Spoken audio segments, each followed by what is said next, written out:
بیٹھو۔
میں آپ کے سامنے نظام الدین اولیاء رحمۃ اللہ علیہ کا واقعہ ذکر کر رہا تھا۔ آپ کی ماں کا، والد کا انتقال ہو گیا تھا، ماں نے محبوب الہی کی تربیت کی، اور نظام الدین اولیاء رحمۃ اللہ علیہ لکھتے ہیں کہ بعض وقت ہمارے گھر میں ایسا بھی وقت آ جاتا کہ کھانے کے لیے ایک دانہ بھی نہیں رہتا، تو ان کی ماں نے ان کی اس طرح سے تربیت کی کہ ماں کہتی کہ نظام آؤ، آج ہم اللہ کے مہمان ہیں، آج ہم اللہ کے مہمان ہیں، ہم اللہ سے دعا کرتے ہیں۔ اور محبوب الہی لکھتے ہیں کہ کوئی نہ کوئی ہمارے گھر کو کھانے کا سامان لا کر دے دیتا۔ اور نظام الدین اولیاء کی عادت تھی کہ جب ہر مہینہ نیا چاند دیکھتے تو اپنی ماں کے آ کر پیر پڑتے، ماں کے ہاتھ کو چومتے۔ اور ایک وقت ایسا آیا کہ محبوب الہی کی ماں کے پاس جب وہ نیا چاند دیکھ کر آئے تو ماں نے کہا نظام اب آئندہ مہینے جب تم نیا چاند دیکھو گے تو کس کا ہاتھ چومو گے؟ محبوب الہی سمجھ گئے کہ ماں کا اس دنیا سے رخصت ہونے کا وقت آ گیا۔ محبوب الہی نے پوچھا کہ اماں جان پھر میں کس کے پاس جاؤں گا، میں کس کے ہاتھ چوموں گا؟ تو ماں نے کہا کہ نظام میں تم کو بتاؤں گی۔ رات میں تہجد کے وقت ماں نے محبوب الہی کو بلایا اور کہا کہ تم نے مجھ سے سوال کیا تھا نا کہ میرے اس دنیا سے جانے کے بعد میں تم کو کس کو سپرد کروں گی؟ اس نیک بخت ماں نے محبوب الہی سے کہا کہ اپنا دایاں ہاتھ میرے ہاتھ میں دو، اور پھر محبوب الہی کے دائیں ہاتھ کو اپنے ہاتھ میں لے کر آپ کی ماں نے کہا یا اللہ میں نظام کو تیرے سپرد کر رہی ہوں۔ میرے عزیز دوستوں اور بزرگوں، ماؤں کا بہت بڑا رول ہوتا ہے اولاد کی تربیت میں، اور ہم اسی لیے بہت ضروری ہے کہ مائیں اپنی اولاد کی صحیح تربیت کریں، اللہ سے محبت اور رسول اللہ صلی اللہ علیہ وسلم سے محبت، اہل بیت سے محبت ان کے دلوں میں ڈالے، اور قرآن اور سنت کا ان کو پابند بنائے۔ اسی لیے علماء کرام نے لکھا کہ بیٹی ہماری عزت ہے، بہن تو تمہاری اور ہماری ناموس ہے، بیویاں ہماری زندگی کی ساتھی ہیں، مائیں ہمارے ماؤں کے خدموں میں جنت کہا گیا۔ میرے عزیز دوستوں اور بزرگوں، میں آپ سے یہ کہنا چاہوں گا کہ ہم اپنی بیویوں سے اچھا سلوک کریں، اور یاد رکھیے میں تو مرد حضرات سے کئی مرتبہ کہہ چکا ہوں، بہت سے لوگ مجھ سے تھوڑا ناراض بھی ہوئے، قرآن میں سنت میں کہیں پر بھی یہ نہیں لکھا ہے کہ بیوی آپ کے کپڑے دھونا۔ علماء کرام بیٹھے ہیں، مفتی صاحب ہیں، حسان فاروقی صاحب ہیں، کہیں پر یہی نہیں لکھا گیا کہ بیوی آپ کے کپڑے دھونا، کہیں پر بھی یہی لکھا گیا کہ آپ کو کھانا پکا کے کھلانا، کہیں پر بھی آپ یہی نہیں لکھا گیا کہ آپ آئے تو آپ کے سر کو دبانا، نہیں لکھا گیا کہیں پر بھی۔ کھانا پکانا، کپڑے دھونا، گھر کو جھاڑو دینا نہیں لکھا گیا ہے، بلکہ دین اسلام میں لکھا گیا ہے کہ اس کی آمدنی میں، بیوی کی آمدنی میں شوہر کا حق نہیں ہے، شوہر کی آمدنی میں بیوی کا حق ہے، گھر چلانا ہے۔ اور بلکہ اللہ کے رسول صلی اللہ علیہ وسلم کی حدیث شریف میں خود سنا ہوں اور پڑھا ہوں، اگر شوہر گھر میں نہیں ہے اور گھر کی ضروریات کو ضروری تکمیل کرنا تو بیوی شوہر کے پیسے لے کے استعمال بھی کر سکتی ہے، اور اگر بیوی اپنے پیسے شوہر گھر میں استعمال کرتی ہے تو اس کا اجر ہے آخرت میں۔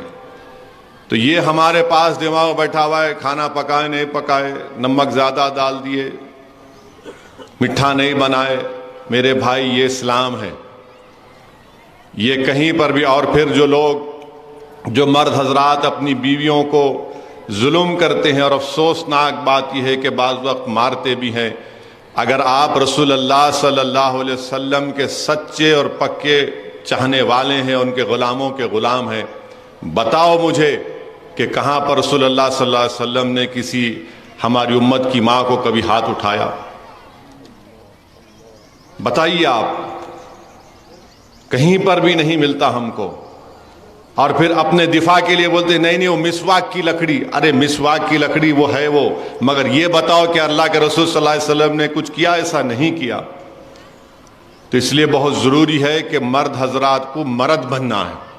مردانگی اس میں نہیں ہے کہ بیوی پر غصہ کرنا غیر ضروری کے، مردانگی یہ نہیں ہے کہ غیر ضروری کے بیوی کو تانے مارنا، مردانگی یہ ہے کہ بیوی اگر غصہ کرے تو برداشت کر لینا۔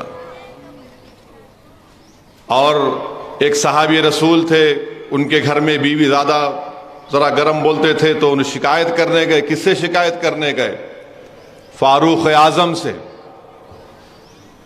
جس کے تعلق سے اللہ کے رسول صلی اللہ علیہ وسلم نے فرمایا کہ اگر اللہ کو میرے بعد کسی کو نبی بھیجانا ہوتا تو فاروق اعظم کو بھیجاتا، مگر میں آخری نبی ہوں صلی اللہ علیہ وسلم۔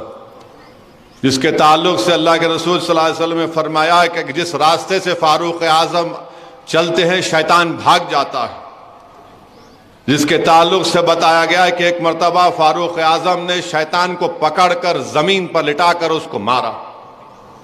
وہ صحابی رسول صلی اللہ علیہ وسلم فاروق اعظم کے گھر کو گئے، وہاں جا کر کیا دیکھا کہ ان کے گھر میں ان کی بیوی ذرا گرم آواز میں ان سے بات کر رہی۔ بولے بھائی میں اپنا معاملہ سنانے گیا، یہاں پر تو وہی ہے۔ تو خیر جب وہ جانے لگے تو فاروق اعظم باہر آئے، اس صحابی رسول صلی اللہ علیہ وسلم بلا کر کہا کیا ہے؟ انہیں کہا میں اپنی بات کرنے آیا، آپ کے گھر میں یہ دیکھا۔ تو فاروق اعظم نے کیا کہا؟ بیوی ہے میری، میرے گھر کی عزت کی حفاظت کرتی ہے، میرے بچوں کو پیدا کیا تکلیف سے، میرے بچوں کی پرورش کرتی ہے، انسان ہے اگر کبھی کچھ بول دے تو کیا بات ہے، میں اس کو سن لیتا ہوں۔ میرے بھائی یہ مزاج پیدا کریے۔ ہمارے پاس تو ایسا ہے کہ اگر کوئی پلٹا کے بیوی کچھ بول دے، ہاں میرے کو پلٹا کے بول رہے۔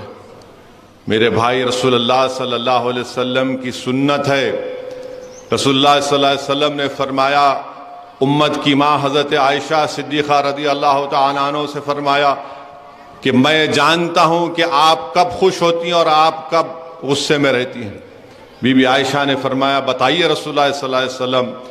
اللہ کے رسول صلی اللہ علیہ وسلم نے فرمایا کہ جب آپ خوش ہوتی ہیں تو رب محمد صلی اللہ علیہ وسلم کی قسم کھاتی ہیں، جب آپ تھوڑا غصے میں ہوتی ہیں تو آپ رب ابراہیم صلی اللہ علیہ وسلم کی قسم کھاتی ہیں۔ میرے بھائی اللہ کے رسول صلی اللہ علیہ وسلم نے امت کی ماں کے ساتھ ریس لگائی، ریس ہوئی تھی, پوچھئے علماء کرام, حسان فاروقی صاحب ریس ہوئی.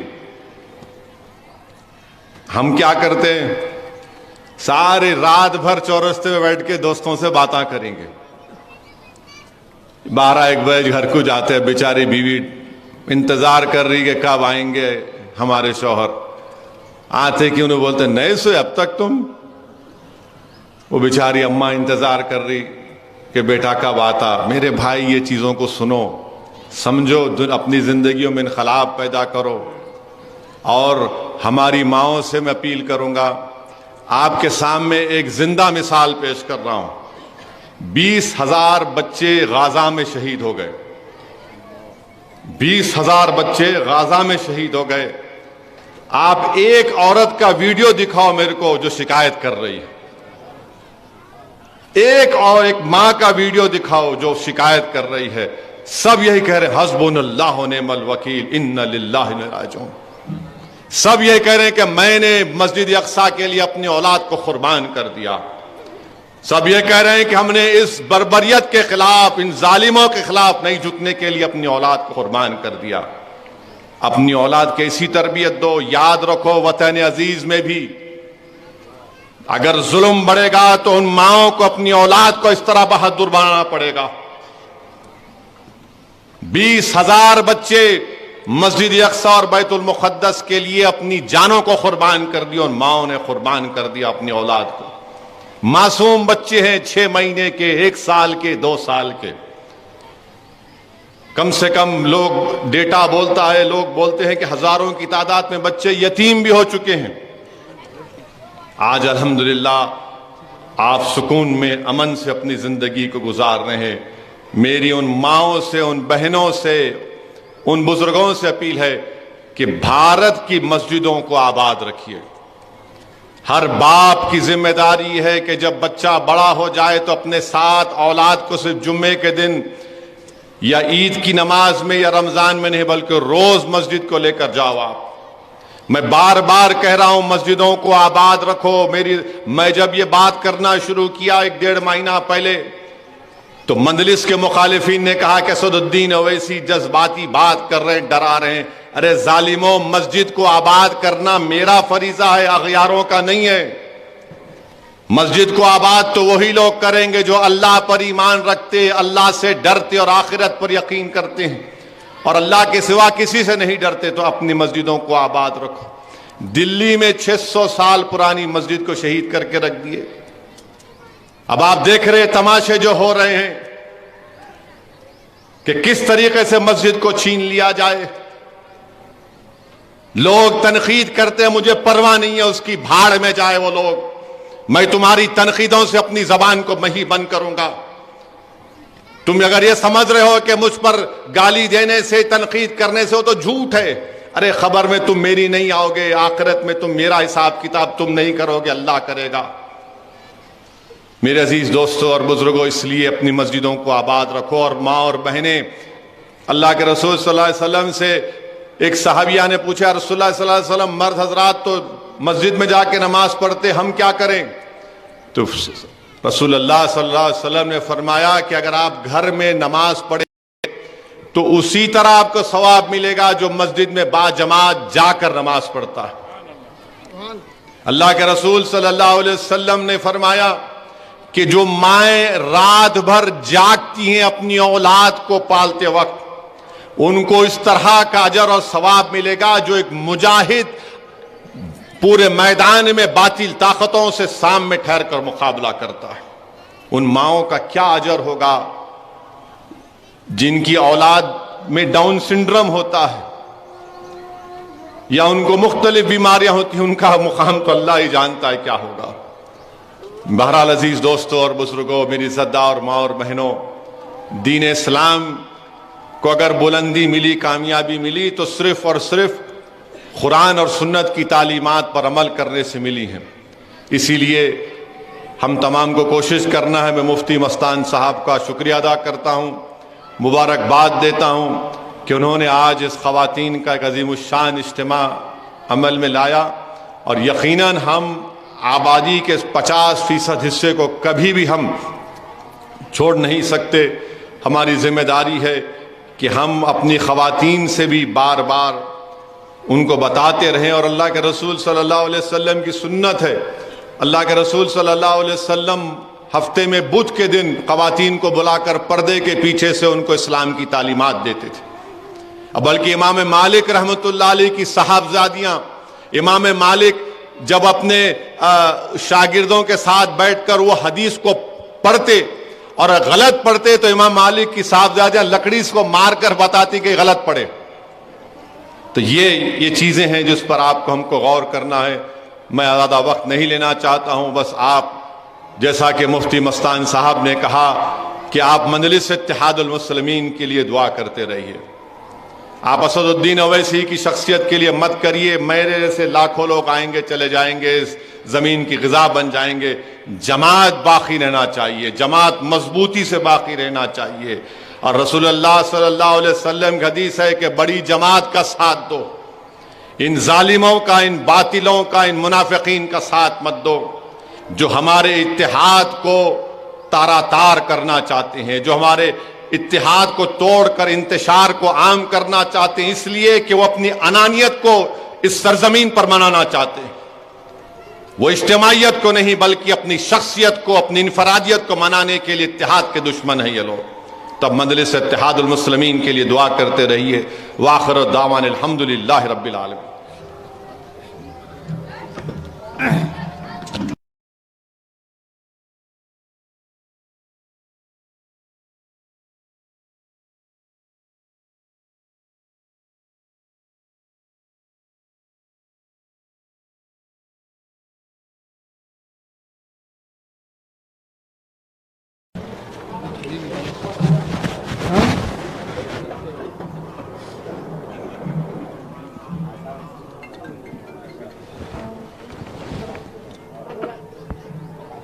PhD کے